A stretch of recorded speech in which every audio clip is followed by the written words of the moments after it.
Story time audio ബുക്സിലേക്ക് എല്ലാവർക്കും സ്വാഗതം. CV Nirmala എഴുതിയ മറുതീരം തേടി. ആദ്യമൊക്കെ TT എന്നെ റെയിൽവേ പോലീസിൽ ഏൽപ്പിക്കുമെന്ന് ഭീഷണിപ്പെടുത്തിക്കൊണ്ടിരുന്നു. സിതാര ജിൻസനോട് താൻ രക്ഷപ്പെട്ട വഴി പറഞ്ഞു കൊടുത്തുകൊണ്ടിരുന്നു. ജിൻസൺ അത് അവൾ അറിയാതെ തന്നെ മൊബൈൽ ഫോണിൽ റെക്കോർഡ് ചെയ്യുന്നുണ്ടായിരുന്നു. ഫോൺ വെറുതെ പോക്കറ്റിൽ കിടക്കുന്നതിനാൽ അത് മറ്റൊരാൾക്ക് കണ്ടുപിടിക്കാൻ കഴിയുമായിരുന്നില്ല. ഞാൻ ട്രെയിനിലിരുന്ന് അയാളെ വിശ്വസിപ്പിക്കാൻ എന്ത് ചെയ്യണം, എന്ത് പറയണം എന്നറിയാതെ വിഷമിച്ചു. എനിക്ക് ഇപ്പോഴത്തെ പോലെ ചിന്തിക്കാനോ പ്രവർത്തിക്കാനോ കഴിയുന്ന അവസ്ഥയല്ലെന്നോർക്കണം. പാതി ഭ്രാന്ത് പിടിച്ച പോലെയാ. TT നിന്നെ പോലീസിൽ ഏൽപ്പിച്ചില്ലല്ലോ? ഓ, ജിൻസൺ ഒരു ഊഹം വെച്ച് ചോദിച്ചു. ഇല്ല, ഞാൻ അയാളോട് പറഞ്ഞു എന്നെ കുറേ പേരെ പിടിച്ചുകൊണ്ടുപോയി ഒരു നേതാവിൻ്റെ ബംഗ്ലാവിൽ കൊണ്ടുപോയി റേപ്പ് ചെയ്യാൻ ശ്രമിച്ചെന്നും അവിടുന്ന് രക്ഷപ്പെട്ട് ഓടിയതാണെന്നും. അതെന്താ അങ്ങനെ പറഞ്ഞത്? നിനക്ക് സത്യം പറയാമായിരുന്നില്ലേ? സത്യമെന്താ? ഞാൻ ഒരാളെ കൊന്നിട്ട് വരികയല്ലേ? അത് പറഞ്ഞ അപ്പോൾ തന്നെ ആ TT എന്നെ പോലീസിനെ ഏൽപ്പിച്ചു കൊടുക്കില്ലേ? എന്തായാലും അങ്ങനെ പറയുന്നതല്ലായിരുന്നോ സുരക്ഷിതം? പോലീസിൻ്റെ പിടിയിലാകുന്നതല്ലേ ആ സമയത്ത് നിനക്ക് ഏറ്റവും പറ്റിയ പ്രൊട്ടക്ഷൻ. അങ്ങനെയല്ലാതെ നിനക്കെങ്ങനെ രക്ഷപ്പെടാൻ പറ്റുമായിരുന്നു? ഏന്തയാറിന് വരാമെന്നായിരുന്നു എൻ്റെ കണക്കുകൂട്ടൽ. എന്നിട്ട് എന്തുകൊണ്ട് വന്നില്ല? ഞാൻ പറഞ്ഞില്ലേ ജിം, എനിക്ക് പാതി ബോധമേ ഉള്ളൂ. തിരുച്ചിറപ്പള്ളിന്ന് എത്ര അകലെ പോകാമോ അത്രയും അകലെ പോണം. TTക്ക് അല്പം അലിവ് തോന്നി. മധുരയിൽ എത്തിയപ്പോൾ എന്നെ അവിടെ ഇറക്കി വിട്ടു. കുറച്ച് പൈസയും തന്നു, വീട്ടിലേക്കുള്ള യാത്രാക്കൂലിയും പിന്നെ ഭക്ഷണം കഴിക്കാനുള്ള പൈസയും. നീ എവിടെ പോണമെന്നാ പറഞ്ഞത്? എറണാകുളം. അതെന്താ മുണ്ടക്കയമെന്നോ കോട്ടയമെന്നോ പറയാതിരുന്നേ? മനഃപൂർവ്വം പറയാതിരുന്നതാ. ഞാൻ അവരുടെ പിടിയിൽ നിന്ന് ചാടിപ്പോയിരിക്കുന്നു. കൈലാസ്നാഥും ചെറിയച്ഛനും കുഞ്ഞമ്മയും അവരുടെ ആളുകളും എന്നെ തേടി എല്ലായിടത്തും പരക്കം പായുമെന്ന് എനിക്കറിയാം. ഞാൻ റെയിൽവേ സ്റ്റേഷനിലേക്ക് ഓടിക്കയറുന്നത് എൻ്റെ പിന്നാലെ ബൈക്കിൽ വന്നവർ കണ്ടിട്ടുണ്ടല്ലോ. അപ്പോൾ തീർച്ചയായും ട്രെയിനിലും റെയിൽവേ സ്റ്റേഷനുകളിലും അന്വേഷണം നടക്കും. ഞാൻ ഏന്തയാറിന് പോകാൻ സാധ്യതയുണ്ടെന്ന് ചെറിയച്ഛനും കൂട്ടർക്കും അറിയാം. TTയോട് പോലീസ് ചോദിച്ചാൽ അയാൾ എന്തെങ്കിലും തെറ്റിച്ച് പറയട്ടെ എന്ന് കരുതിയ എറണാകുളം എന്ന് പറഞ്ഞത്. ഇതാണോ ബുദ്ധി വർക്ക് ചെയ്യുന്നില്ലായിരുന്നു എന്ന് പറഞ്ഞത്? അതൊന്നും പക്ഷേ എൻ്റെ രക്ഷയ്ക്ക് ഉപകരിച്ചില്ലല്ലോ. മധുരയിന്ന് എങ്ങോട്ട് പോയി? പകൽ റെയിൽവേ സ്റ്റേഷനിൽ നിൽക്കാൻ ഭയമായിരുന്നു. മധുരയിലെത്തിയപ്പോൾ തന്നെ വെളുപ്പിന് 3 മണിയായി. ബാക്കി സമയം റെയിൽവേ സ്റ്റേഷനിലിരുന്നു. നേരം വെളുത്ത ശേഷം മീനാക്ഷി ക്ഷേത്രത്തിലേക്ക് പോയി. അവിടെ ആകുമ്പോൾ പോലീസൊന്നും അന്വേഷിച്ചെത്തില്ലല്ലോ. ഉച്ച കഴിഞ്ഞപ്പോൾ തിരിച്ച് റെയിൽവേ സ്റ്റേഷനിലെത്തി.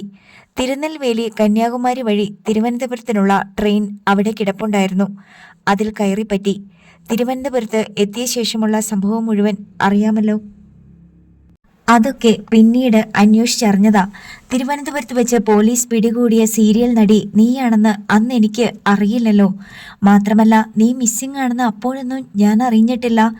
ഡൽഹിയിലേക്ക് പോരും മുമ്പ് നീ വിളിച്ച കോളും എയർപോർട്ടിൽ ഇറങ്ങിയ ശേഷം വിളിച്ച കോളും മാത്രമാണ് നമ്മൾ തമ്മിൽ അവസാനമായുണ്ടായ കമ്മ്യൂണിക്കേഷൻ.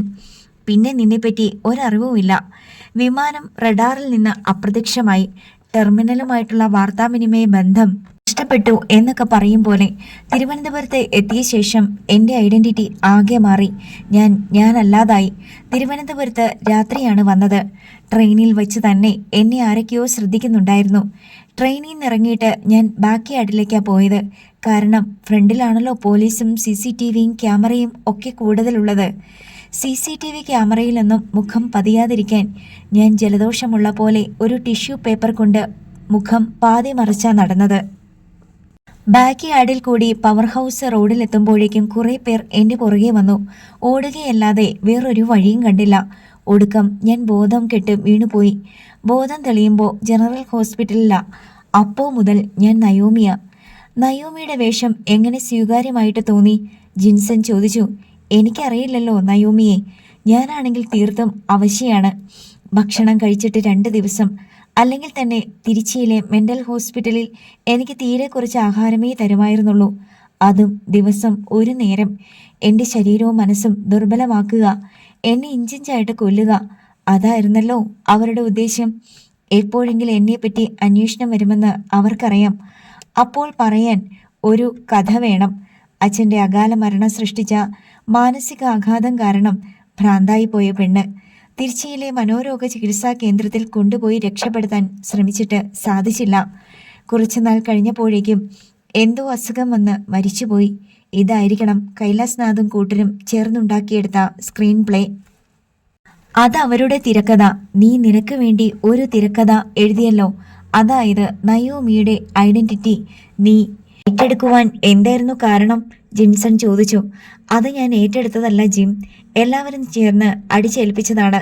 തിരുവനന്തപുരം ജനറൽ ഹോസ്പിറ്റലിൽ ബോധം തെളിഞ്ഞപ്പോൾ ഞാൻ ആദ്യം കേട്ട ചോദ്യം ഇതായിരുന്നു, നീയല്ലേ നയോമി എന്ന്? പോലീസാണ് ചോദിക്കുന്നത്. എനിക്കൊന്നും മനസ്സിലാകുന്നില്ല. നയോമിയെ അറിയില്ല എനിക്ക്. ഞാൻ എവിടെയാണെന്നോ ആരാണെന്നോ എനിക്ക് ചുറ്റുമുള്ളതെന്നോ എന്തെന്നോ അറിഞ്ഞുകൂടാ. അറിയാവുന്നത് ഒരേ ഒരു സംഗതിയാ, തിരുവനന്തപുരത്താണ് ഞാൻ, ഹോസ്പിറ്റലിലാണ്. ഇതുവരെ ആരും എന്നെ തിരിച്ചറിഞ്ഞിട്ടില്ല. ഞാനൊരു കൊലപാതകം നടത്തിയത് ആരും കണ്ടുപിടിച്ചിട്ടില്ല. കൈലാസ്നാഥൻ ടീമും എന്നെ വേട്ടയാടാൻ ഇതുവരെ എത്തിച്ചേർന്നിട്ടില്ല. പക്ഷേ ഇനി ഞാൻ വളരെ സൂക്ഷിക്കണം. പിടികൊടുക്കരുത് പോലീസിനും കൈലാസ്നാഥനും. അതായിരുന്നു നിന്റെ ഏറ്റവും വലിയ പേടി അല്ലേ? വേറെന്താ എനിക്ക് ഭയപ്പെടാനുള്ളത്? ഒരു കാര്യം പ്രത്യേകം ഓർക്കണം ജിം, എൻ്റെ ഈ മാനസികാവസ്ഥയല്ല അപ്പോൾ. ഞാൻ പകുതി ഭ്രാന്തത്തിയാണെന്ന് നേരത്തെ പറഞ്ഞല്ലോ. അപ്പോഴാണ് കുറച്ചു പേർ എന്നോട് പറയുന്നത് ഞാൻ നയോമിയാണെന്ന്. ഞാനത് സമ്മതിച്ചിട്ടൊന്നുമില്ല. അവർ എന്നെ നയോമിയുടെ ഫോട്ടോ കൊണ്ടുവന്ന് കാണിച്ചു. ഇത് നീയല്ലേ എന്ന് ചോദിച്ചു. ഞാൻ നോക്കിയപ്പോൾ എൻ്റെ തന്നെ ഫോട്ടോ. അതേ എന്ന് മറുപടി പറഞ്ഞു. നയോമിയുടെ വീട്ടുകാർ എന്നെ കാണാൻ വന്നു. അവരും പറഞ്ഞു ഞാൻ നയോമിയാണെന്ന്. നയോമിയുടെ ഫ്രണ്ട്സ് കാണാൻ വന്നു. അവർക്കും യാതൊരു സംശയവുമില്ല. പക്ഷേ നീ അതെന്തുകൊണ്ട് നിഷേധിച്ചില്ല? നയോമിയുടെ ഐഡന്റിറ്റിയിൽ ഇനിയുള്ള ജീവിതം കഴിച്ചുകൂട്ടാം എന്ന് തീരുമാനിച്ചിട്ടാണോ? അങ്ങനെയൊന്നും ചിന്തിച്ചില്ല. ഞാൻ നയോമിയാണെന്ന് സമ്മതിച്ചില്ല, നിഷേധിച്ചുമില്ല. എനിക്കൊന്നും അറിയില്ല എന്ന് മാത്രമേ പറഞ്ഞുള്ളൂ. അത് സത്യമാണല്ലോ. എനിക്ക് നയോമിയെ പറ്റി ഒന്നും അറിയില്ല. ഡോക്ടേഴ്സാണ് എനിക്ക് അപ്നീഷ്യയാണെന്ന് സ്ഥാപിച്ചത്. അതിനവരെ കുറ്റം പറയാൻ പറ്റില്ല. നിനക്കൊന്നും ഓർമ്മയില്ല? നയോമിയെ തട്ടിക്കൊണ്ടുപോയത് ആരാണെന്ന് നിനക്കറിയില്ല? ആ 16 ദിവസം നീ എവിടെ ആയിരുന്നെന്ന് നിനക്കറിയില്ല. നിന്നെ ആരൊക്കെ ഏതെല്ലാം വിധത്തിൽ ഉപദ്രവിച്ചിട്ടുണ്ടെന്ന് അറിയില്ല. നീ നയോമിയാണെന്ന് തന്നെ അവർ വിധിച്ചു കഴിഞ്ഞതാണ്.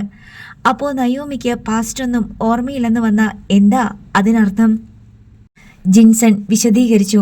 നയോമിയുടെ വീട്ടുകാരെ നിനക്കറിയില്ല, ഫ്രണ്ട്സിനെ അറിയില്ല, നിന്റെ ഹസ്ബൻഡിനെ അറിയില്ല, കുഞ്ഞിനെ തിരിച്ചറിയുന്നില്ല. നീ ചെയ്തുകൊണ്ടിരുന്ന ജോലി എന്താണെന്ന് ഒരു നിശ്ചയവുമില്ല. ഡോക്ടേഴ്സ് പറഞ്ഞത് കറക്റ്റാണ്, അഗ്നീഷ്യ തന്നെ. നീ നയോമിയാണെങ്കിൽ അല്ലെന്ന് അവർക്കറിയില്ലല്ലോ. ആര് എത്രയധികം ശ്രമിച്ചാലും എത്ര സാമർഥ്യക്കാരനാണെങ്കിലും അഗ്നീഷ്യ അഭിനയിച്ച് ഫലിപ്പിക്കാൻ പറ്റില്ല. എവിടെയെങ്കിലും താളം തെറ്റും. അതുകൊണ്ടാണ് ഡോക്ടേഴ്സ് ഉറപ്പിച്ച് പറഞ്ഞത് നിനക്ക് അമ്നീഷ്യ ആണെന്ന്. അതെനിക്ക് മനസ്സിലായി ജിം. അതുകൊണ്ട് എനിക്ക് അമ്നീഷ്യ അഭിനയിക്കേണ്ടി വന്നില്ല. ഞാൻ നോക്കിയപ്പോൾ നയോമിയുടെ ഐഡന്റിറ്റി നല്ലൊരു ഷെൽട്ടറാണ്. തൽക്കാലം ഒന്നും ഭയപ്പെടാനില്ല. നയോമിയുടെ പേരിൽ ഞാൻ എന്തൊക്കെ പറഞ്ഞാലും എന്തൊക്കെ ചെയ്താലും അത് അമ്നീഷ്യയുടെ അക്കൗണ്ടിൽ പോയിക്കോളും. അപ്പോഴും എന്നെ ഞെട്ടിക്കുന്ന സംഭവം എന്താണെന്ന് വെച്ചാൽ നയോമിയുമായിട്ട് എനിക്കുള്ള രൂപസാമ്യമാണ്. ഇരട്ടകളെ മാത്രമേ ഞാനിങ്ങനെ തമ്മിൽ തിരിച്ചറിയാൻ പറ്റാത്ത വിധം സാമ്യമുള്ളവരായി കണ്ടിട്ടുള്ളൂ. അപ്പോഴും എനിക്കറിയില്ല നയോമി എൻ്റെ ട്വിൻ സിസ്റ്ററാണെന്ന്. ആദ്യമൊക്കെ ഞാൻ നയോമിയാകാൻ മടിച്ചു നിൽക്കുകയായിരുന്നു. അവൾ ചെയ്തുകൊണ്ടിരുന്ന അഭിനയം എനിക്കറിയില്ല. പിന്നെ നയോമിയെപ്പറ്റി കുറേ കാര്യങ്ങൾ ഞാൻ അറിഞ്ഞു. എന്തൊക്കെയാണ്? അഷ്ടമൂർത്തി അങ്കിൾ പറഞ്ഞ് ജിം അറിഞ്ഞിട്ടുണ്ടാകും. നയോമി അത്ര നല്ലവളൊന്നും ആയിരുന്നില്ല. അവളുടെ മുത്തശ്ശിയും അങ്കിളും കൂടി പണത്തിനും കീർത്തിക്കും വേണ്ടി അവളെ കൊണ്ടു നടന്ന് നശിപ്പിച്ചതാണ്. അവളുടെ മോറൽ സൈഡ് വളരെ വീക്കായിരുന്നു. ചിലരുമായി ഇല്ലീഗൽ കണക്ഷൻസ് ഉണ്ടായിരുന്നു. സിന്ദൂരി സിൽസിന്റെ ഉടമ ഹേമലത ശങ്കറിന്റെ മകൻ ഗൗതമിന്റെ കീപ്പായിരുന്നു അവൾ. മാത്രമല്ല ഹസ്ബൻഡിന്റെ വീട്ടുകാരെ അവൾ വല്ലാതെ ദ്രോഹിക്കുന്നുണ്ടായിരുന്നു. ഹോ, ആ അവസ്ഥയിൽ നയോമിയെ സർവേ ചെയ്യുക എന്ന് വെച്ചാൽ ഭയങ്കര ടാസ്കായിരുന്നു. വലിയ റിസ്ക് എടുത്തിട്ടാ ഞാൻ അത് ഓവർകം ചെയ്തത്. പലതരം സ്വാർത്ഥ താല്പര്യങ്ങളുമായി നയോമിയോട് അടുത്ത് നിന്നിരുന്ന എല്ലാവരുമായും എനിക്ക് ഫൈറ്റ് ചെയ്യേണ്ടി വന്നു. മുത്തശ്ശിയോടും ഉദയൻ അങ്കിളിനോടും ഉൾപ്പെടെ. കൂടാതെ നയോമിയുടെ ഹസ്ബൻഡിന്റെ വീട്ടുകാരെ സപ്പോർട്ട് ചെയ്യണമായിരുന്നു.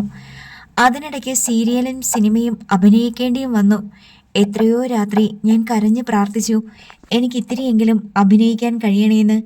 ആ കാര്യത്തിൽ ഞാൻ ഒരുപാട് സ്ട്രഗിൾ ചെയ്തു. അഭിനയത്തിൻ്റെ വീഡിയോ ഇട്ട് കണ്ട് അത് അതേപടി അനുകരിച്ച് പഠിച്ചു. അഷ്ടമൂർത്തി അങ്കിൾ ഇല്ലെങ്കിൽ നീ തോറ്റുപോയേനെ ഇല്ലേ? ജിൻസൺ ചോദിച്ചു. ശരിയാ, അഷ്ടമൂർത്തി അങ്കിൾ വന്ന ശേഷമാ എനിക്ക് നയോമി ആരാണെന്ന് മനസ്സിലായത്. അങ്കിൾ എനിക്ക് സിതാരയും മഹാദേവൻ നമ്പ്യാരും ആരാണെന്ന് മനസ്സിലാക്കി തരാനാ ശ്രമിച്ചത്. അങ്കിളിൻ്റെയും വിചാരം ഞാൻ നയോമിയാണെന്നാണല്ലോ. സിതാര മരിച്ചു കഴിഞ്ഞു. നയോമിയെ എല്ലാം പഠിപ്പിച്ചെടുക്കാൻ വേണ്ടിയാ അങ്കിൾ വന്നത്. അപ്പോഴാണ് ഞാൻ അറിയുന്നത് നയോമി എൻ്റെ ട്വിൻ സിസ്റ്ററാണെന്നും നയോമിയുടെ മുത്തശ്ശനും അങ്കിളും എൻ്റെയും കൂടി മുത്തശ്ശിയും അങ്കിളുമാണെന്നും. അവിടുന്ന് അങ്ങോട്ട് നയോമിയായിട്ടുള്ള അഭിനയം ബുദ്ധിമുട്ടായിരുന്നു. പ്രത്യേകിച്ചും ഏന്തിയാറിലൊക്കെ വിസിറ്റിന് വന്നില്ലേ? അപ്പോൾ മമ്മിയുടെ മുമ്പിലും ഡോണിൻ്റെ മുമ്പിലും ഞാൻ പഠിച്ച സ്കൂളിലുമൊക്കെ ഞാൻ വല്ലാതെ വിഷമിച്ചു പോയെന്നല്ല പറയേണ്ടത്, അവിടെ വെച്ച് കള്ളി വെളിച്ചത്തായി. എനിക്കും മമ്മിക്കും ഡോണിനും സംശയം തോന്നി. അങ്ങനെയാണ് നീ കണ്ടുപിടിക്കപ്പെട്ടത്. ജിൻസൺ വിരലടയാളത്തിലൂടെ അവളുടെ ആൾമാറാട്ടം കണ്ടുപിടിച്ച വിധം വിവരിച്ചു കൊണ്ടിരിക്കുമ്പോൾ അഷ്ടമൂർത്തിയും രാജേഷ് മാധവനും ഡോണും കൂടി സ്യൂട്ട് റൂമിലേക്ക് കയറി വന്നു. എല്ലാവരും പരസ്പരം ഗുഡ് മോർണിംഗ് ആശംസിച്ചു. നിങ്ങൾ വളരെ ലേറ്റായിപ്പോയി എഴുന്നേൽക്കാൻ, ജിൻസൺ പറഞ്ഞു. ഇവിടെ സിതാര ഒരു ത്രില്ലിംഗ് സ്റ്റോറി പറഞ്ഞുകൊണ്ടിരിക്കുകയായിരുന്നു. അത് കഴിഞ്ഞോ? ഡോൺ ചോദിച്ചു. നിങ്ങളൊരു ത്രില്ലിംഗ് സ്റ്റോറി പറഞ്ഞുകൊണ്ടിരുന്നപ്പോൾ ഞങ്ങൾ മറ്റൊരു സസ്പെൻസ് ത്രില്ലർ പ്ലാൻ ചെയ്യുകയായിരുന്നു, രാജേഷ് മാധവൻ പറഞ്ഞു. അപ്പോൾ എണീറ്റിട്ട സമയം കുറേയായി. അരമണിക്കൂർ. രാവിലെ ബ്രെയിനിന് ഒരു ഉണർവുണ്ടല്ലോ, അത് വെച്ച് പ്ലാൻ ചെയ്തതാണ്. ഇന്ന് ഉച്ച കഴിഞ്ഞ് 3 മണിക്ക് മൾബറി ഹൗസിൽ കൈലാസ്നാഥുമായി മീറ്റിംഗ്. പക്ഷേ സിതാര മീറ്റിങ്ങിന് വരണ്ട, ഇവിടെ ഹോട്ടൽ റൂമിൽ ഇരുന്നാൽ മതി. രാത്രി 10 മണിക്ക് സിതാരയെ മൾബറി ഹൗസിലേക്ക് കൂട്ടിക്കൊണ്ടു പോകാൻ ഞങ്ങൾ ആരെങ്കിലും വരും. രാത്രിയിൽ മൾബറി ഹൗസിൽ ചെന്നിട്ട് എന്തിനാണ്? സിതാര ചോദിച്ചു. അതാണ് സസ്പെൻസ്. കൈലാസ്നാഥിനെ പൊളിച്ചെടുക്കണം. അത് നമ്പർ 1. 2, പവർ ഓഫ് അറ്റോർണി ചെറിയച്ഛൻ്റെ പേരിലാണോ കുഞ്ഞമ്മയുടെ പേരിലാണോ എന്ന് കണ്ടുപിടിക്കണം, അഷ്ടമൂർത്തി പറഞ്ഞു. കൈലാസ്നാഥിന് മുൻപരിചയമുള്ളതിനാൽ അഷ്ടമൂർത്തി മറ്റുള്ളവരോടൊപ്പം മൾബറി ഹൗസിലേക്ക് പോയില്ല. ഹോട്ടലിൽ സിതാരയ്ക്ക് കൂട്ടിന് അഷ്ടമൂർത്തിയെ ഏൽപ്പിച്ചിട്ട് മറ്റുള്ളവർ മൾബറി ഹൗസിലേക്ക് തിരിച്ചു. കൈലാസ്നാഥുമായി 3 മണിക്കാണ് കൂടിക്കാഴ്ച. 2:45 മണിക്ക് തന്നെ അവർ മൾബറി ഹൗസിലെത്തി. ഊണ് കഴിഞ്ഞുള്ള മയക്കം വിട്ട് കൈലാസ്നാഥ് ഇതുവരെ എണീറ്റില്ല എന്ന് ഹിന്ദിക്കാരനായ ചൗക്കീദാർ അറിയിച്ചു. കൈലാസ്നാഥ് ഉണരാനായി രാജേഷ് മാധവനും ഡോൺ ഡിയും സഹപ്രവർത്തകരും അവരോടൊപ്പം ജിൻസണും കാത്തിരുന്നു. ജിൻസൺ എഴുന്നേറ്റ് നടന്ന് മൾബറി ഹൗസിൻ്റെ ഹാളും അനുബന്ധ സൗകര്യങ്ങളും കണ്ടു. പെയിൻറ്റിങ്സിന് മാത്രം ലക്ഷങ്ങൾ വിലമതിക്കും, ജിൻസൺ ഡോണിനോട് പറഞ്ഞു. ആൻറ്റിക്സ് തന്നെ മില്യൺ കണക്കിന് വിലയുള്ളതാ.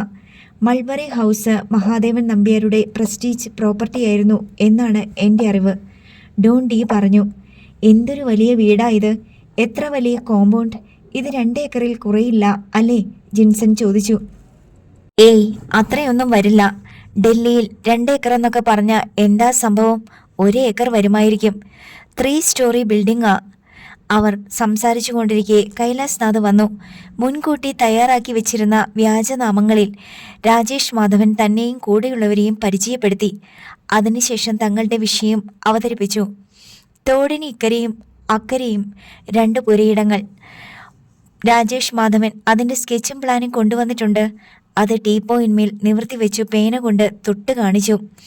അക്കരെയുള്ള പുരയിടത്തിൻ്റെ തോട്ടിറമ്പിൽ കൂടി പുതിയ റോഡ് വരുന്നു. അയൽക്കാരൻ്റെ പുരയിടം തീരുന്നിടത്ത് വെച്ച് പാലം പണിത് റോഡ് ഇക്കരെ എത്തിക്കാനാണ് പ്ലാൻ. അപ്പോൾ പാലം വന്നു ചേരുന്നത് മറ്റൊരാളുടെ പുരയിടത്തിലേക്കാണ്. രാജേഷ് മാധവൻ ആ ഭാഗം പേന കൊണ്ട് തൊട്ട് കാണിച്ചു. അതിനു പകരം അക്കരെയുള്ള അയൽക്കാരൻ്റെ പുരയിടത്തിൻ്റെ എൻഡ് വരെ റോഡ് എത്തുന്നതിന് 50 മീറ്റർ ഇപ്പുറം വെച്ച് പാലം പണിതാൽ ആ പാലം ഇക്കരെയുള്ള എൻ്റെ പുരയിടത്തിൻ്റെ കോണിലേക്ക് വന്നു മുട്ടും. എൻ്റെ സ്ഥലത്ത് കൂടി നേരത്തെ പ്ലാൻ ചെയ്ത സ്ഥലത്തേക്ക് തന്നെ റോഡ് കടത്തിവിടാനും സാധിക്കും. അതിൻ്റെ പേരിൽ അധിക ചെലവൊന്നും വരില്ല. ആരുടെയും ഭൂമി അധികമായി നഷ്ടപ്പെടില്ല.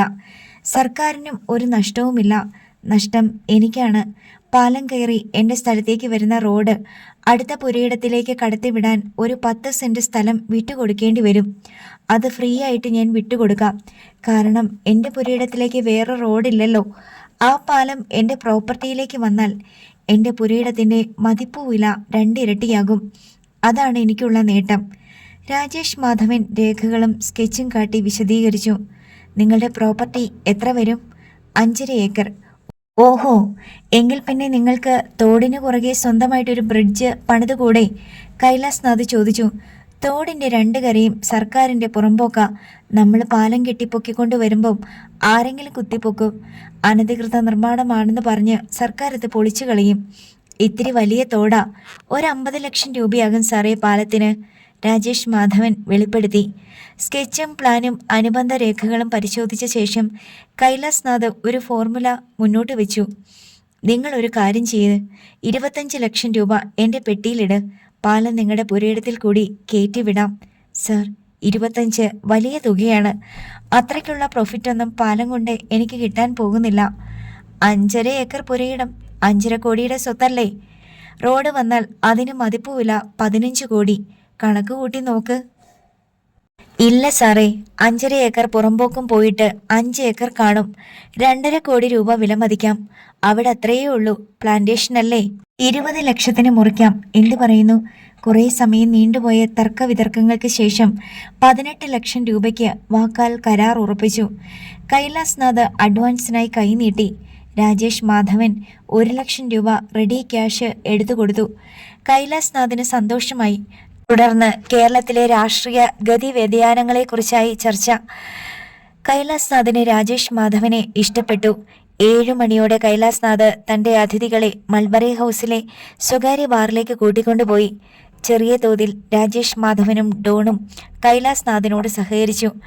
ഹോട്ടൽ റൂമിൽ വിശേഷപ്പെട്ട മദ്യം കൊണ്ടുവച്ചിട്ടുണ്ടെന്ന് ഡോൺ പറഞ്ഞു. എങ്കിൽ ഉടൻ അത് കൊണ്ടുവരണമെന്നായി കൈലാസ്നാഥ്. അത് എടുത്തുകൊണ്ടുവരാനായി രാജേഷ് മാധവൻ ജിൻസണെ പറഞ്ഞയച്ചു.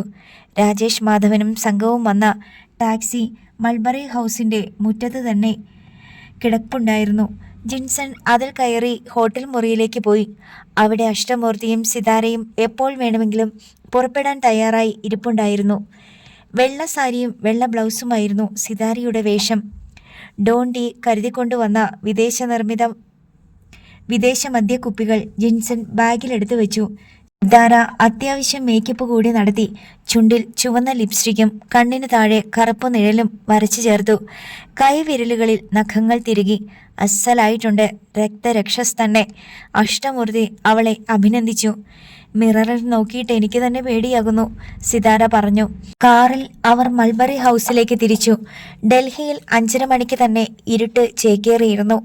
മൂടൽ മഞ്ഞിൻ്റെ സുതാര്യതയിൽ അസ്പഷ്ട ദൃശ്യങ്ങളെ വാരിപ്പുതച്ച് ഡൽഹിയുടെ ശൈത്യകാല രാത്രി മതാലസ്യയായി കിടന്നു. മൾബറി ഹൗസിൽ തിരിച്ചെത്തിയ ജിൻസൺ ബാഗുമായി കാറിൽ നിന്നിറങ്ങി. സിതാരയും അഷ്ടമൂർത്തിയും കാറിൽ തന്നെ ഇരുന്നു. ബംഗ്ലാവിലേക്ക് കയറും മുമ്പ് ജിൻസൺ ചൗക്കിദാറിന് ഒരു നാടൻ വിദേശ മദ്യക്കുപ്പി എടുത്ത് സമ്മാനിച്ചു. അതിനുശേഷം മൾബറി ഹൗസിലേക്ക് കയറിപ്പോയി. തൻ്റെ സ്വകാര്യ ബാറിലേക്ക് പുതിയ മദ്യക്കുപ്പികൾ എത്തിച്ചേർന്നതോടെ കൈലാസ്നാഥ് കൂടുതൽ ഹൃദയാലുവായി. ഇന്ന് നിങ്ങളെല്ലാവരും എൻ്റെ ഗസ്റ്റാ. ഇവിടെ താമസിക്കാം. അത് സാറിന് ബുദ്ധിമുട്ടാവില്ലേ? എനിക്കിവിടെ എന്ത് ബുദ്ധിമുട്ട്? ബെഡ്റൂമുകൾ ഡസൻ കണക്കിനുണ്ട്. എൻ്റെയും അതിഥികളുടെയും കാര്യങ്ങൾ നോക്കാൻ പരിചാരകരുണ്ട്. പിന്നെന്ത് ബുദ്ധിമുട്ട്? ഹോട്ടലിൽ ഞങ്ങൾക്ക് റൂമുണ്ട്. അതവിടെ കിടന്നോട്ടെ. നാളെയുണ്ടല്ലോ നിങ്ങളിവിടെ. വല്ലപ്പോഴുമാ കേരളത്തിൽ നിന്ന് രാഷ്ട്രീയക്കാരല്ലാത്ത മനുഷ്യർ വരുന്നത്. അവർ ശുദ്ധ മനുഷ്യരാ. അവർക്ക് അധികാരത്തിൽ താല്പര്യമില്ല. രാഷ്ട്രീയക്കാരെല്ലാം അധികാരമോഹികളാ. അധികാരമോഹികൾ കൂടെ നിന്ന് ചതിക്കും, കാലുവാരും, കുതികാൽ വെട്ടും, കസേര മറിച്ചിടും. അധികാരത്തിനു വേണ്ടി എന്തും ചെയ്യും. അത് ശരിയാ, വളരെ ശരിയാ, രാജേഷ് മാധവൻ പറഞ്ഞു. നിങ്ങൾക്ക് നിങ്ങളുടെ സ്വത്ത് സംരക്ഷിക്കണമെന്നല്ലേ ഉള്ളൂ. ഉദ്യോഗസ്ഥർക്ക് അവരുടെ ജോലി സംരക്ഷിക്കപ്പെടണം. കർഷകർക്ക് അവരുടെ കൃഷി സംരക്ഷിക്കപ്പെടണം. അവരെല്ലാം ശുദ്ധ മനുഷ്യരാ. ഈ മൾബറി ഹൗസ് വളരെ പ്രസിദ്ധമാണല്ലോ. ഇത് സാറിൻ്റെ സ്വന്തമാണല്ലേ? ഡോൺ ഡി അതിശയഭാവത്തിൽ ചോദിച്ചു. പിന്നെ, എത്രയോ കാലമായി ഞാനിത് വാങ്ങിയിട്ട്. ഈ ന്യൂഡൽഹിയിൽ ഇതുപോലൊരു ബംഗ്ലാവ് സ്വന്തമായുള്ളത് വലിയൊരു ആസ്തി തന്നെയാ. ഇതിനൊരു 150 കോടി വില വരില്ലേ? ഡോൺ ഡി തിരക്കി. 150? 550 കോടിക്ക് അംബാനി ചോദിച്ചിട്ട് കൊടുത്തില്ല. ഇതാണ് എൻ്റെ പ്രസ്റ്റീജ് സിമ്പൽ. എത്ര മെരുങ്ങാത്ത രാഷ്ട്രീയക്കാരനാണെങ്കിലും കേന്ദ്രമന്ത്രിയാണെങ്കിലും ശരി, ഞാനിവിടെ ക്ഷണിച്ചു വരുത്തി ഒരു ട്രീറ്റ് കൊടുത്തു കഴിയുമ്പോൾ സാഷ്ടാംഗം നമിക്കും. കൈലാസ്നാഥ് അഭിമാനപുളകിതനായി പറഞ്ഞു. അയാൾ തൻ്റെ അതിഥികളെ ആ ബംഗ്ലാവിൻ്റെ എല്ലാ നിലകളിലേക്കും കൂട്ടിക്കൊണ്ടുപോയി എല്ലാം വിസ്തരിച്ച് കാട്ടിക്കൊടുത്തു. കൂട്ടത്തിൽ തൻ്റെ കമനീയമായ കിടക്കറയും കാണിച്ചു. നിങ്ങൾ അടുത്ത തവണ വരുമ്പോൾ നമുക്കിവിടെ ഒരു സ്റ്റാർ നൈറ്റ് സംഘടിപ്പിക്കണം. ഡാൻസും പാട്ടും കൂത്തും എല്ലാം. അത് കൊള്ളാം, ബെസ്റ്റ് ഐഡിയ, രാജേഷ് മാധവൻ പറഞ്ഞു. നിങ്ങൾ ന്യൂ ഡാൻസ് കണ്ടിട്ടുണ്ടോ? അയ്യേ, അതൊക്കെ മോശമല്ലേ? അതൊക്കെ കാണാത്തവരാരാ? കള്ളൻ, നുണ പറയുന്നു. മുഖത്ത് നോക്കിയാൽ അറിയാം. കൈലാസ്നാഥ് കളിയാക്കി. ചില വീഡിയോ ക്ലിപ്പിംഗ്സ് ഒക്കെ കണ്ടിട്ടുണ്ട്. ഇതങ്ങനെയല്ല. നമ്മളിങ്ങനെ റെമി മാർട്ടിനും ഹെന്നസിയും ജോണി വാക്കറും ഒക്കെ സിപ്പ് ചെയ്തുകൊണ്ടിരിക്കുമ്പോൾ നൃത്തമാടിയാടി നമ്മുടെ മുമ്പിൽ കൂടി വരും. നമ്മുടെ ചുണ്ടത്ത് സിഗരറ്റ് വെച്ച് കൊളുത്തി തരും. നമ്മുടെ ഗോബ്ലറ്റിൽ വൈൻ ഒഴിച്ച് ചുണ്ടോട് ചേർത്ത് പിടിക്കും. അതൊക്കെയല്ലേ പാനപാത്രം, മധുചഷകം. കൈലാസ്നാഥ് സ്വയം ആസ്വദിച്ച് ഒച്ചവെച്ച് ചിരിച്ചു. മദ്യപാന സദസ്സിലേക്ക് വീണ്ടും തിരിച്ചെത്തി. ഇടയ്ക്ക് പരിചാരകർ ഭക്ഷണം ഒരുക്കി. അതിനുശേഷവും മദ്യപാനവും കൈലാസ്നാഥിൻ്റെ വീരചരിത വർണ്ണനകളും തുടർന്നു. സംസാരിച്ചു വന്നപ്പോൾ എല്ലാ പാർട്ടിയിലെയും നേതാക്കളുമായി അയാൾക്ക് അടുത്ത ബന്ധമുണ്ട്. കേന്ദ്രമന്ത്രിമാരും കേരള മന്ത്രിമാരുമെല്ലാം ഉറ്റ ചങ്ങാതിമാരാണ്. രാജേഷ് മാധവനും സംഘവും അത്ഭുതഭാവത്തിൽ അതെല്ലാം കേട്ടിരുന്നു. രാത്രി 11 മണിയോടെ പരിചാരകർ ഉറങ്ങാൻ പോയി. ഇതിനിടയിൽ ഡോൺ ബംഗ്ലാവിൻ്റെ കോമ്പൗണ്ടിലേക്ക് ചെന്ന് കാറിൽ നിന്ന് സിതാരയെ വിളിച്ചിറക്കി കെട്ടിടത്തിനുള്ളിലേക്ക് കൂട്ടിക്കൊണ്ടുപോയി. പുറകെ അഷ്ടമൂർത്തിയും ചെന്നു. 11:30 മണി കഴിഞ്ഞപ്പോൾ കൈലാസ്നാഥ് എല്ലാവർക്കും ഗുഡ് നൈറ്റ് പറഞ്ഞു. നിങ്ങൾക്ക് ഇഷ്ടമുള്ള ബെഡ്റൂം സെലക്ട് ചെയ്യാം, രാവിലെ കാണാം. കൈലാസ്നാഥ് തൻ്റെ കിടപ്പറയിലേക്ക് പോയി. മദ്യക്കുപ്പിയുമായി പുറത്തേക്ക് വന്ന ജിൻസൺ കൈലാസ്നാഥിൻ്റെ ഡ്രൈവറെ വിളിച്ച് ഒരു ബോട്ടിലിൽ പകുതിയോളം അവശേഷിച്ചിരുന്ന മദ്യം നൽകി. കൈലാസ്നാഥ് ബെഡ്റൂമിൽ കടന്ന് വാതിലടച്ചു. മഹാദേവൻ നമ്പ്യാർ തൻ്റെ ബെഡ്റൂമായി ഉപയോഗിച്ചിരുന്ന ആ മുറിയിൽ അയാൾ തികഞ്ഞ സുരക്ഷിത ബോധത്തോടെ മൂളിപ്പാട്ടും പാടിക്കൊണ്ട് ഡ്രസ് മാറി. ടോയ്ലറ്റിൽ പോയി മുഖം കഴുകി അണ്ടർവെയർ മാത്രമിട്ട് കുടവയറിൽ തഴുകിക്കൊണ്ട് അയാൾ വാർഡ്രോബിനരികെ ചെന്ന് ജുബയും അയഞ്ഞ കോട്ടൺ ട്രൗസറും എടുത്തു ധരിച്ചു. പെട്ടെന്ന് മുറിയിൽ ലൈറ്റ് അണഞ്ഞു. കൈലാസ്നാഥ് ഞെട്ടിത്തിരിഞ്ഞു നോക്കി. മൾബറി ഹൗസിൽ ലൈറ്റ് പോകുന്ന പ്രശ്നമേയില്ല. കറന്റ് കട്ടായാൽ ഇൻവെർട്ടർ ഉടൻ പ്രവർത്തനക്ഷമമാകും. ഇൻവെർട്ടറും പണിമുടക്കിയാൽ ജനറേറ്റർ ഓണാകും. ആരോ ലൈറ്റ് അണച്ചതുപോലാണ് കൈലാസ്നാഥിന് തോന്നിയത്. നിശബ്ദത. പെട്ടെന്ന് ഇരുട്ടിലൊരു ചീറൽ ശബ്ദം കേൾക്കുന്നു. ഒരു സ്ത്രീയുടെ ശബ്ദം. കൈലാസ്നാഥ് അമ്പരന്നു. അയാൾ മെല്ലെ ബെഡിനടുത്തേക്ക് പാദങ്ങൾ പെറുക്കി വെച്ചു. കോനെ? അയാൾ ശബ്ദം അമർത്തിപ്പിടിച്ച് ചോദിച്ചു. പേ പിടിച്ച പോലെ വീണ്ടും സ്ത്രീയുടെ മുരൾ ശബ്ദം. ആരാണെന്നാ ചോദിച്ചേ? Who are you? ഒരിക്കൽ കൂടി ചീറൽ ശബ്ദം കേട്ടു. കൈലാസ്നാഥ് ബെഡിനടുത്ത് തപ്പിത്തടഞ്ഞ് സ്വിച്ച് ബോർഡ് പരതി പിടിച്ച് ലൈറ്റിട്ടു. വാതിലിനു മുന്നിൽ സിതാര മഹാദേവൻ. കൈലാസ്നാഥിൻ്റെ ഞരമ്പുകളിലെ ചോര ഒറ്റ നിമിഷത്തിൽ തണുത്തുറഞ്ഞു. വെള്ളയുടുത്ത് മുടിയഴിച്ചിട്ട് പല്ലടിച്ചു കാട്ടി അവൾ മുന്നോട്ട് നീങ്ങി. സിതാര മഹാദേവൻ തന്നെ, മഹാദേവൻ നമ്പ്യാരുടെ മകൾ. തിരുച്ചിറപ്പള്ളിക്കും ഡെണ്ടികലിനുമിടയ്ക്ക് വടം മധുരയിൽ റെയിൽപാലത്തിന് കീഴെ പാടത്ത് മരിച്ചു കിടന്ന പെണ്ണ്. ചെന്നൈ അണ്ണാനഗറിലെ പൊതുശ്മശാനത്തിൽ തങ്ങൾ ദഹിപ്പിച്ചവൾ. കൈലാസ്നാഥിൻ്റെ കണ്ണുകൾ മറഞ്ഞു. ഹൃദയമിടിപ്പ് നിലച്ചു. മുഖത്ത് തണുത്ത നനവിൻ്റെ തുള്ളികൾ ചിതറി വീണ് കൈലാസ്നാഥ് കണ്ണു തുറന്നു. താൻ എവിടെയെന്നറിയാൻ അയാൾ കൈകൾ വായുവിൽ പരതി. പിന്നെ കൈകൾ താഴേക്ക് കൊണ്ടുവന്നു. ഇറ്റാലിയൻ മാർബിൾ പാകിയ നനുത്ത തറയിൽ അയാളുടെ കൈത്തണ്ടയും വിരലുകളും സ്പർശിച്ചു. നിലത്ത് കിടക്കുകയാണ്. കഴിഞ്ഞ സംഭവങ്ങൾ അയാൾ ഓർമ്മിക്കാൻ ശ്രമിച്ചു. സിതാര മഹാദേവൻ തൻ്റെ മുമ്പിൽ ജീവനോടെ പ്രത്യക്ഷപ്പെട്ടു നിന്നു എന്ന ഓർമ്മ മനസ്സിലേക്ക് ഉൾക്കിടലം പോലെത്തി. അത് സംഭവിച്ചതായിരുന്നോ? അതോ മദ്യലഹരിയിൽ തനിക്ക് തോന്നിയതായിരുന്നോ? എങ്ങനെ മുറിയിൽ ഇരുട്ടായി? മുറിയിൽ തന്നെയാണോ താൻ? അതോ രക്തരക്ഷസായി വന്ന സിതാര തന്നെ ഏതോ പാതാളത്തിലേക്ക് വലിച്ചിഴിച്ചു കൊണ്ടിരിക്കുകയാണോ? മൾബറി ഹൗസിൽ ഇരുട്ട് വരാൻ ഒരു കാരണവും അയാൾക്ക് ഓർത്തെടുക്കാൻ കഴിഞ്ഞില്ല. മരിച്ച് മണ്ണടിഞ്ഞ് അസ്ഥികൾ കൂടി ദ്രവിച്ചു തുടങ്ങിയ സിതാര മഹാദേവൻ എങ്ങനെ തൻ്റെ മുന്നിലെത്തി? കൈലാസ്നാഥ് നിലത്ത് കൈകൾ പരതി പിടിച്ച് എഴുന്നേക്കാൻ ശ്രമിക്കുമ്പോഴേക്കും മുറിക്കുള്ളിലെ ഒരു ഫാൻസി ബൾബ് തെളിഞ്ഞു. അസ്തമയ സൂര്യനിൽ നിന്നുള്ള ദുർബലമായ മഞ്ഞ വെളിച്ചം പോലെ ഒരു പ്രകാശം മുറിയിൽ വ്യാപിച്ചതും എഴുന്നേൽക്കാനാഞ്ഞ കൈലാസ്നാഥ് നടുങ്ങി തറയിൽ തന്നെ കിടന്നു. മുറി തൻ്റെ കിടക്കറ തന്നെ. അയാൾക്ക് മനസ്സിലായി പാദസരങ്ങളുടെ കിലുക്കം. അയാൾ തൻ്റെ തലയ്ക്ക് പിന്നിൽ കേട്ടു. ഞരമ്പുകളിൽ ചോരയ്ക്ക് പകരം ശീതക്കാറ്റ് പാഞ്ഞു തുടങ്ങി. പാലപ്പൂക്കളുടെ മണം മുറിയിൽ വ്യാപിച്ചതായി അയാൾക്ക് തോന്നി. ശിരസ് പിന്നോട്ട് ഞെളിച്ചപ്പോൾ വെള്ളയുടുത്ത സ്ത്രീരൂപം ഒഴുകി വരുന്നത് കണ്ടു. അവളുടെ പാദങ്ങൾ നിലത്ത് സ്പർശിക്കുന്നില്ലെന്ന് തോന്നി. ഒഴുകി വരികയാണ്. അവൾ അയാൾ കിടന്നെടുത്ത് സമീപത്ത് കൂടി തെന്നി നീങ്ങി ഉടലിനരികെ അയാൾക്ക് അഭിമുഖമായി നിന്നു. സിതാര മഹാദേവൻ. കൈലാസ്നാഥിന് അലറി നിലവിളിക്കണമെന്നുണ്ടായിരുന്നു. പക്ഷേ നാവ് പൊന്തുന്നില്ല. പിടഞ്ഞെണീറ്റ് മേശവലിപ്പിൽ നിന്ന് റിവോൾവർ എടുത്ത് അവളുടെ നേർക്ക് തുരുതിര നിറയൊഴിക്കണമെന്നുണ്ടായിരുന്നു. പക്ഷേ കൈകാലുകൾ അനക്കാൻ പോലുമാകാതെ കോച്ചി വിറങ്ങലിച്ചു. സിതാര അയാളുടെ നേർക്ക് അല്പം കുനിഞ്ഞു. അയാൾ തൻ്റെ കൈപ്പടങ്ങൾ നിവർത്തി തൻ്റെ മുഖം മറച്ചു. വിരലുകൾക്കിടയിലൂടെ ഉള്ള കാഴ്ചയിൽ അവളുടെ കണ്ണുകളിൽ വൈരപ്പൊടി തിളങ്ങുന്നത് അയാൾ കണ്ടു. എൻ്റെ അച്ഛനെ കൊല്ലിച്ചതാരാ? കൈലാസ്നാഥിന് നാവനക്കാൻ കഴിയുന്നില്ല. ഉത്തരം പറയാനില്ലെങ്കിൽ മരണം നിശ്ചയം. ഞാനല്ല. കൈലാസ്നാഥ് വിക്കി വിക്കി പറഞ്ഞൊപ്പിച്ചു. കൊന്നത് ആരാണെന്നല്ല ചോദ്യം, കൊല്ലിച്ചത് ആരാണെന്നാ. മരിച്ചവർക്ക് മനസ്സും അരിവും ഇല്ലെന്നറിയാമല്ലോ. കൊല്ലിച്ചത് ഞാനാ. ആരെ കൊണ്ട് കൊല്ലിച്ചു? ജയിൽ IG ദീപക് മേത്തയെ കൊണ്ട്. എങ്ങനെ? മഹാദേവൻ നമ്പ്യാരിൽ നിന്ന് പോലീസ് പിടിച്ചെടുത്ത മരുന്നുകൾ ജയിലിൽ എത്തിച്ചു കൊടുത്തില്ല. ജയിൽ ഡോക്ടർ നിർദ്ദേശിച്ചിട്ടും മരുന്നുകൾ വാങ്ങിക്കൊടുത്തില്ല. ഹൈ BP-യും ഹൈ ലെവൽ ഷുഗറും വന്ന് അയാൾ ജയിലിൽ തളർന്നു വീണു. ഹോസ്പിറ്റലിൽ കൊണ്ടുപോകരുതെന്ന് ജയിൽ IG-യുടെ ഉത്തരവുണ്ടായിരുന്നു. രോഗം കലശലായി. ഒടുവിൽ കാർഡിയാക് അറസ്റ്റ് വന്ന് നമ്പ്യാർ മരിച്ചു. വിക്കി വിറച്ച് കൈലാസ്നാഥ് പറഞ്ഞൊപ്പിച്ചു.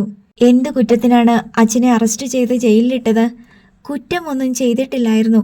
എൻ്റെ ഏജന്റ് കോലാലംപൂർ പോയിട്ട് അവിടുന്ന് നമ്പ്യാർക്കെതിരെ ഒരു തട്ടിപ്പ് കേസുണ്ടാക്കി. അതിൻ്റെ ഡീറ്റെയിൽസ് പോലീസ് കമ്മീഷണർ അമർനാഥിന് ഇമെയിൽ ചെയ്തു. കൂടാതെ ഫോൺ വിളിച്ചും പരാതി നൽകി. മരണഭീതി ഉയർത്തിയ വേവലാതിയിൽ കൈലാസ്നാഥ് പറഞ്ഞുകൊണ്ടിരുന്നു.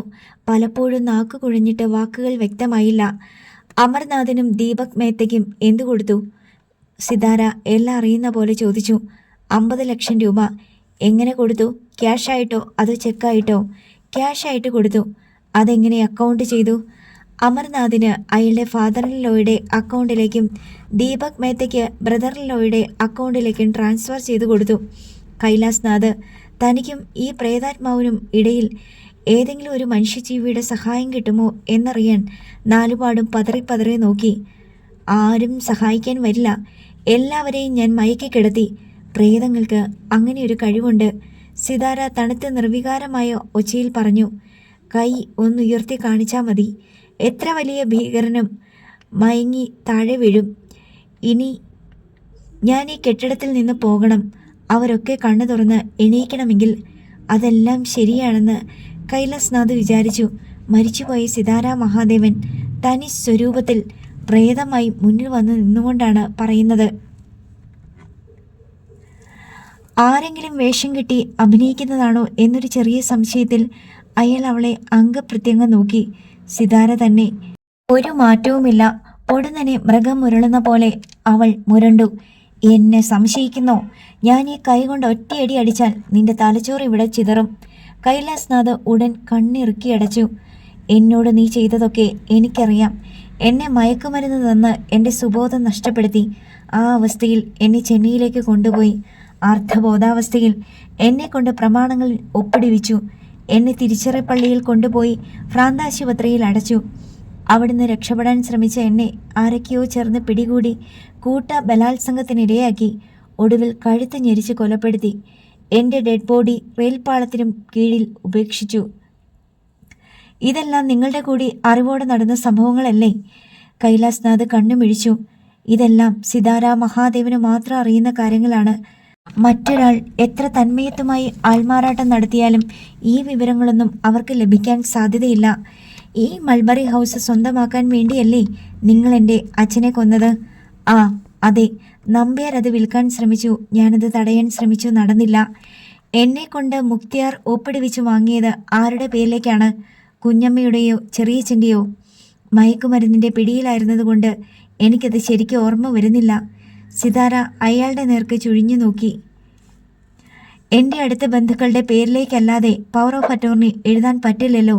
ജയദേവൻ നമ്പ്യാരുടെ പേരിലേക്കായിരുന്നു. കൈലാസ്നാഥ് പറഞ്ഞു. പവർ ഓഫ് അറ്റോർണി എവിടെ?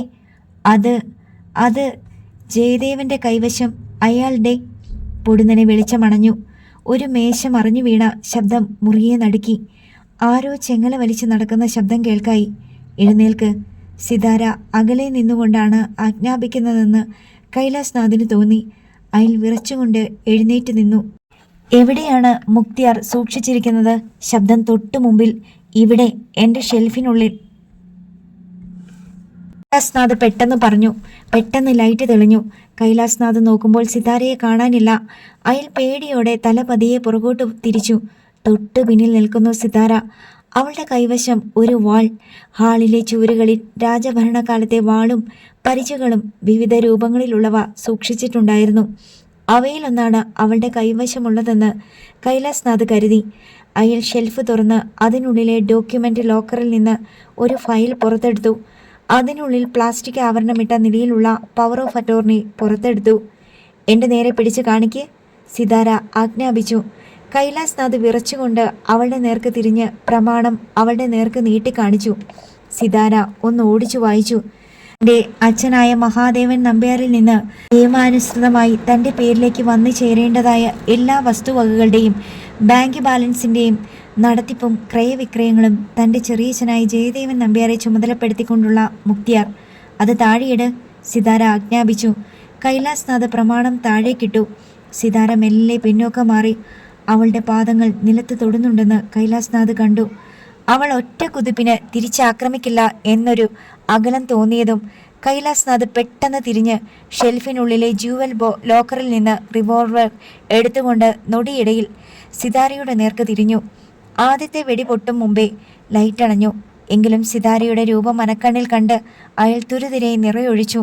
പേടിപ്പെടുത്തും വിധം ഉഗ്രമായ സ്ഫോടന ശബ്ദമൊന്നും മുറിക്കുള്ളിലുണ്ടായില്ല. ഇരുട്ടിലൂടെ തിരിഞ്ഞാക്രമിക്കാൻ പാഞ്ഞെടുത്തേക്കാവുന്ന പ്രേതരൂപത്തെ സങ്കല്പിച്ച് അയാൾ മുറിയിലെമ്പാടും നിറയൊഴിച്ചു. തോക്കിലെ ബുള്ളറ്റുകൾ തീർന്ന് ഒടുവിൽ കാഞ്ചി വലിച്ചപ്പോൾ ഒരു ക്ലിക്ക് ശബ്ദം മാത്രം കേട്ടു. ഒരു പ്രേതത്തെ ആക്രമിക്കുമ്പോഴത്തെ ആവേശവും ഉത്തേജനവും കൊണ്ട് അയാൾ ശ്വാസം കിട്ടാത്ത വിധം കിതച്ചും കൊണ്ട് ഉമ്മറിലേക്ക് ചാരി. ബ്ലഡ് പ്രഷർ അതിൻ്റെ പരമകാഷ്ഠയിലെത്തി. ശ്വാസതടസ്സവും നെഞ്ചുവേദനയും അനുഭവപ്പെട്ടപ്പോൾ അയാൾ മേശയ്ക്കടുത്തേക്ക് നീങ്ങി. അവിടെയാണ് ഔഷധങ്ങൾ. വീണ്ടും മുറിയിൽ ലൈറ്റ് തെളിഞ്ഞു. സിതാര വീണ്ടും കൺമുന്നിൽ. കൈലാസ്നാഥ് വീണ്ടും അവളുടെ നേർക്ക് തോക്ക് ചൂണ്ടി. ട്രിഗർ വലിച്ചെങ്കിലും ക്ലിക്ക് ശബ്ദം മാത്രമേ ഉണ്ടായുള്ളൂ. അയാൾ തോക്ക് അവളുടെ നേർക്ക് ആഞ്ഞെറിഞ്ഞു. അത് ലക്ഷ്യം തെറ്റി വായുവിലൂടെ പറന്ന് ചുവരിൽ ചെന്നിടിച്ച് താഴെ വീണു. കയ്യിലിരുന്ന വാൾ കൈലാസ്നാഥിന് നേരെ നീട്ടിക്കൊണ്ട് സിതാര മുന്നോട്ട് ഓരോ ചുവട് വെച്ചു. അത് മുൻകൂട്ടി തയ്യാറാക്കിയ തിരക്കഥയിലുണ്ടായിരുന്ന ഐറ്റം ആയിരുന്നില്ല. കൈലാസ്നാഥ് രണ്ട് കൈയും വിടർത്തിപ്പിടിച്ച് അരുത് അരുത് എന്ന് കെഞ്ചിക്കൊണ്ട് പിന്നോക്കം നീങ്ങി. ഭിത്തിയിൽ മുതുക് ചെന്നിടിച്ച അയാളുടെ വഴി അവസാനിച്ചു. ഈ മൾബറി ഹൗസിന് വേണ്ടി എൻ്റെ അച്ഛനെ കൊല്ലിച്ചവനല്ലേ നീ? ഞാൻ ഒരിക്കലും ഇതിനവകാശം പറയാതിരിക്കാൻ എന്നെ ഭ്രാന്തിയാക്കി കൊല്ലിച്ചവനല്ലേ നീ? ഇതിനകത്ത് തന്നെ നീയും മരിക്കണം. സിതാര അയാളുടെ കണ്ണിന് നേർക്ക് വാൾ ചൂണ്ടിപ്പിടിച്ച് പതിയെ പാദങ്ങൾ പെറുക്കി വെച്ച് ചെന്നു. അത്യധികമായ ഭയവും ശ്വാസം മുട്ടലും അസ്വസ്ഥതയും കൊണ്ട് നെഞ്ചു പൊത്തിപ്പിടിച്ച് കൈലാസ്നാഥ് ഭിത്തിയിലേക്ക് താഴേക്ക് ഓർന്നു. മേശപ്പുറത്തിരിക്കുന്ന ഗുളികകൾക്കായി അയാൾ മുട്ടുകുത്തി ഇഴഞ്ഞു. മേശമേൽ പരതി പിടിച്ചു. വലം കൈകൊണ്ട് മെഡിസിൻ ബോക്സിനായി തപ്പിത്തിരിയുന്നതിനിടയിൽ അത് താഴെ വീണ് ഗുളികകളും മറ്റും ചിതറി. ഇടം കൈകൊണ്ട് നെഞ്ചു പൊത്തിപ്പിടിച്ച് മെറ്റേ കൈകൊണ്ട് ഒരു ഗുളിക പരതിയെടുത്ത് വിറയ്ക്കുന്ന വിരലുകളാൽ അതിൻ്റെ പാക്കിംഗ് നീക്കുന്നതിനിടയിൽ അയാൾ മുന്നോട്ട് കമിഴ്ന്നു വീണു. ചാകുന്ന മൃഗത്തിൻ്റെതായ ഒരു ഞരക്കം അയാളിൽ നിന്ന് ഞെരിഞ്ഞു പുറത്തു വന്നു. കൈകാലുകൾ കോച്ചി വലിഞ്ഞു. സിതാര പതിയെ പതിയെ പിന്നോക്കം പോയിക്കൊണ്ടിരുന്നു. അടുത്ത ഭാഗം നാളെ.